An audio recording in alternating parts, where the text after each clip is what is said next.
Polres Ogan Eling ngelakukan serati jabatan dua pejabat utamanya. Salah sikutnya Kasat Narkoba AKP Muklis yang digantikan oleh AKP Dismin Haryadi. Dengan sertijab ini, Kapolres berharap kepada pejabat baru, khususnya Kasat Narkoba, pacak bergawe lebih baik.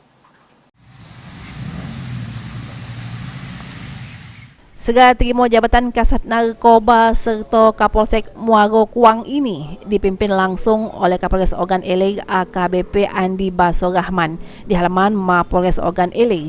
Jabatan Kasat Narkoba Polres Ogan Eling diserah terima dari AKP Muklis kepada AKP Dismin Haryadi yang tadinya menjabat di Polres Oku. Untuk Kapolsek Muaro Kuang, dari Ibtu Herman Rozim diganti dengan Ibtu Alimin yang sebelumnya menjabat Kapolsek Buai Madang Timur, Polres Oku Timur. Kapolres pun berterima kasih kepada pejabat lama atas kinerjanya selama ini.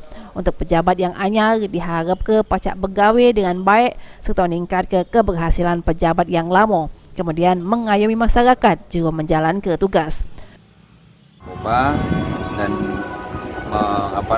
mengayomi masyarakat, mengimbau masyarakat untuk tidak mendekati apalagi menggunakan. Khusus AKP Muklis yang menjabat sebagai Kasat Narkoba Polres Ogan Eling selama setahun 2 bulan berhasil mengungkap sejumlah kasus besar narkoba, di antaranya gembong narkoba di desa Sekonjing Samuk Renjing yang terkata cukup licin serta parah, tak pernah ditangkap polisi.